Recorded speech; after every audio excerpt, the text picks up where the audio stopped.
एक साथ कॉलेज में पढ़ा करते हैं। मीरा राघव की सबसे करीबी दोस्त है और मन ही मन उसे बहुत चाहती भी है। मीरा कब तक राघव की सिर्फ दोस्त ही बनी रहेगी? पूरा कॉलेज जानता है कि तुम उसे कितना पसंद करती हो। हाँ, पूरा कॉलेज मेरे दिल की बात समझ चुका है। बस पता नहीं क्यों राघव ही नहीं समझ पाता। राघव बचपन से ही ऐसा है मीरा। उसकी आज तक कोई गर्लफ्रेंड नहीं रही। हाँ, मैं जानती हूँ, इसीलिए तो मैं उससे इतना चाहती हूँ। पर जब भी मैं अपने दिल की बात करने जाती हूँ उससे, तो वो कोई ना कोई बहाना बना देता है। तू एक काम कर, तू आज राघव के हॉस्टल के कमरे में चली जाना। रात को उसके कमरे में जाकर अपने दिल की बात बताना। वो उस वक्त कहीं जा भी नहीं पाएगा और उसे तेरी बात सुननी भी पड़ेगी। हाँ, ये बहुत अच्छा आइडिया है। आज रात में उसे अपने दिल की बात कहकर ही रहूंगी। मीरा रात को राघव के कमरे की खिड़की से चुपके से जाती है और देखती है कि राघव नींद में कुछ बड़बड़ा रहा था। मुझे जाने दो, प्लीज मुझे जाने दो। मैंने तुम्हारा क्या बिगाड़ा है? प्लीज मेरा पीछा छोड़ दो। लगता है राघव कोई बुरा सपना देख रहा है। राघव, राघव, उठो, उठो, क्या हो रहा है तुम्हें? प्लीज मुझे छोड़ दो, मैं तुम्हारा नहीं हूँ। प्लीज मुझे छोड़ दो। एक काम करती हूँ, मुंह पर थोड़ा पानी मार देती हूँ। राघव, राघव उठो, देखो मैं हूँ, मीरा। मीरा, मीरा प्लीज मुझे बचा लो, प्लीज मुझे बचा लो। राघव, तुम पहले शांत हो जाओ। क्या हुआ तुम्हें? तुम ऐसे नींद में कोई बुरा सपना देख रहे थे? मैं तुम्हें कुछ नहीं बता सकता। वैसे तुम इस वक्त मेरे कमरे में क्या कर रही हो? वो मैं तुमसे कहने आई थी कि वो मैं तुमसे कहने आई थी कि मैं तुमसे बहुत प्यार करती हूँ राघव। मीरा प्लीज ये सब मत कहो, ये पॉसिबल नहीं है। पर क्यों राघव? मैं तुमसे पता नहीं कब से प्यार करती हूँ। मैंने कई बार तुमसे अपने दिल की बात करने की कोशिश की, लेकिन तुम हमेशा ही मुझे दूर कर देते हो। मैं जानता हूँ मीरा कि तुम्हारे दिल में क्या है, लेकिन लेकिन क्या? आज तुम्हें सच बताना ही होगा। मैं जानती हूँ तुम भी मुझसे प्यार करते हो, फिर क्या मजबूरी है तुम्हारी? मुझे बताओ तो। अगर मैंने तुम्हें बता दिया तो तुम मुझ पर विश्वास नहीं करोगी। राघव, मैं तुम्हारी हर मुश्किल में तुम्हारा साथ दूंगी, चाहे कुछ भी हो जाए।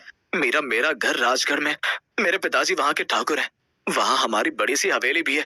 जब मैं छोटा था तो मुझे हर रात सपने में एक रानी दिखाई देती थी। उस रानी का चेहरा काफी भयानक था, बिल्कुल भूतिया। वो जब मेरे सपने में आती तो कहती कि तुम मेरे हो, मैं तुम्हें पाकर रहूंगी। राघव को ये सपने बार बार आ रहे हैं। मुझे लगता है कि हमें पुरोहित जी को बुला लेना चाहिए। हाँ, मैं आज ही पुरोहित जी को संदेशा भिजवा देती हूँ। पुरोहित जी आते हैं। राघव ठाकुर को ये सपने शायद रेवती रानी की वजह से आते हैं। रेवती रानी? ये कौन है पुरोहित जी?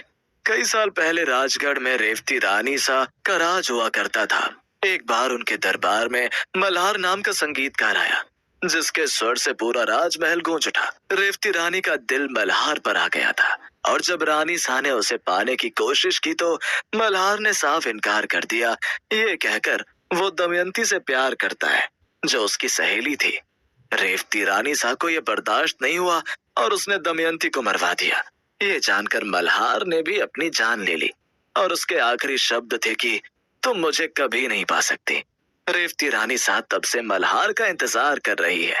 राघव ठाकुर मल्हार ही है जिसे वो कब से पाना चाहती है। तो अब हमें क्या करना चाहिए पुरोहित जी? नफरत को सिर्फ प्यार ही हरा सकता है। जब राघव ठाकुर को सच्चा प्यार हो जाएगा और उनकी शादी हो जाएगी, उससे तो भूतिया रानी खुद ही उनके रास्ते से हट जाएगी। बस तब से मैं उस हवेली में कभी नहीं गया, पर आज भी वो मेरे सपने में मुझे डराती है। इसलिए मैं कह रहा हूँ तुमसे कि तुम इन सब में मत पड़ो। कहीं ऐसा ना हो कि तुम्हारी जान खतरे में पड़ जाए। तुमने ही कहा ना कि नफरत को बस प्यार ही हरा सकता है, तो हम इसे मिलकर हराएंगे राघव। मीरा, पर ये भूतिया रानी बहुत खतरनाक है। वो तुम्हें नुकसान भी पहुंचा सकती है। मैं तुम्हें खतरे में नहीं डाल सकता। मेरी बात मानो राघव, हम मिलकर इस भूतिया रानी को हमेशा के लिए हमारी दुनिया से दूर कर देंगे। मीरा ने राघव को मना लिया और राघव की हवेली राजगढ़ में वापस आ गए। हमें यकीन है कि हम मिलकर इस भूतिया रानी से राघव को छुड़वा लेंगे, पर ये इतना आसान नहीं होगा ठाकुर साहब। हमें मीरा और राघव की शादी करवानी होगी, पर वो भूतिया रानी ऐसा होने नहीं देगी। वो मीरा बिटिया को जरूर नुकसान पहुंचाएगी। मैं तैयार हूँ पुरोहित जी, आप बस मुहूर्त निकलवाइए। मुझे यकीन है कि मेरा प्यार उस भूतिया रानी पर हावी पड़ेगा। मीरा और राघव की शादी की तैयारियां हो चुकी थी, लेकिन इन सब से अब भूतिया रानी बहुत गुस्से में आ चुकी थी। उसने शादी में अपशगुन डालना शुरू कर दिया।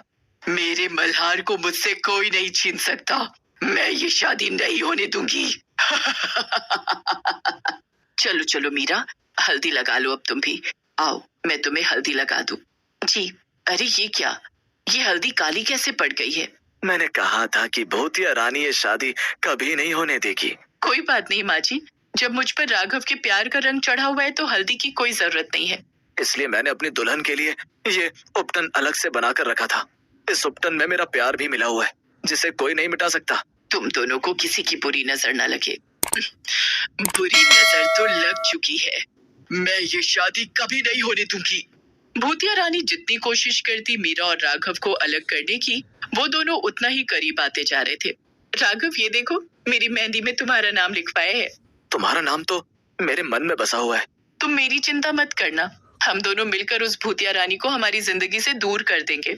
मीरा राघव बात ही कर रहे थे कि मीरा के ऊपर झूमर गिर जाता है, पर राघव उसे बचा लेता है। मीरा, तुम ठीक तो हो? हाँ, मैं ठीक हूँ। अगर आज तुम्हें कुछ हो जाता तो पता नहीं मैं क्या कर देता। तुम चिंता मत करो, मैं ठीक हूँ। मीरा, ये भूतिया रानी तुम्हें नुकसान पहुंचाने के लिए कुछ भी कर सकती है। क्या तुम अब भी मुझसे शादी करना चाहती हो? तुम्हें डर नहीं लग रहा? तुम मेरे साथ हो, मुझे किसी भी बात का डर नहीं। मैं तुम दोनों को जल्दी अलग कर दूंगी, फिर मैं मल्हार को किसी का नहीं होने दूंगी। कभी नहीं, कभी भी नहीं।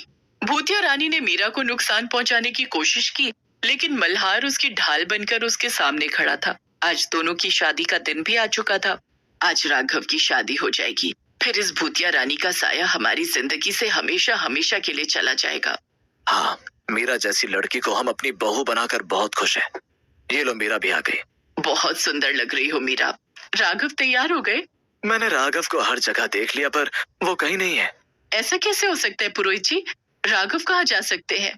मुझे लगता है उस भूतिया रानी ने ये सब किया है। उसी ने ही राघव को यहाँ ऊपर देखो, मैंने कहा था ना, मैं मल्हार को लेकर ही जाऊंगी।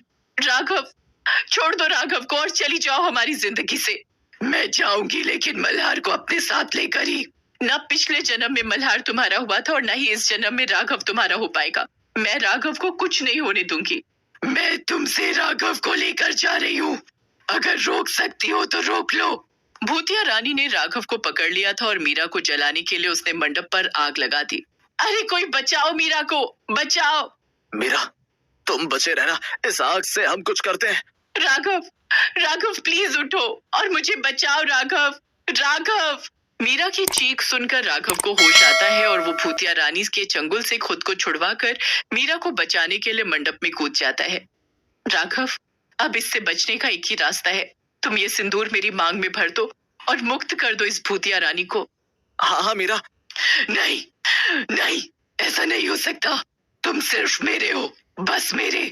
अब इनकी शादी हो चुकी है। अब तुम मान लो कि राघव ठाकुर कभी तुम्हारे नहीं हो सकते। शायद यही होना था। न मल्हार मुझे मिल पाया और न ही राघव। शायद मेरा प्यार सच्चा नहीं था। अब मुझे समझ आ गया है, इसलिए अब मेरी रूह को भी इस दुनिया से चले जाना चाहिए। भूतिया रानी की रूह को समझ आ चुका था कि सच्चे प्यार के आगे नफरत और जिद कभी नहीं टिक सकते। उसकी रूह उस महल से हमेशा के लिए चली गई और राघव और मीरा एक साथ प्यार के बंधन में बंध गए। मीरा, अगर तुम मेरी जिंदगी में नहीं आती तो मैं आज यहाँ नहीं होता। ना मल्हार और दमयंती को कोई अलग कर पाया था और ना ही मीरा और राघव को कोई अलग कर पाएगा। हाँ, जब तुमने मुझे वो कहानी सुनाई थी, उसी वक्त मुझे अपना पिछले जन्म की कहानी याद आ गई थी, पर मैं बस सही वक्त का इंतजार कर रही थी। सच ही कहा है किसी ने कि प्यार जन्मों जन्मों के लिए होता है। राघव और मीरा को देखकर ये विश्वास पक्का हो जाता है।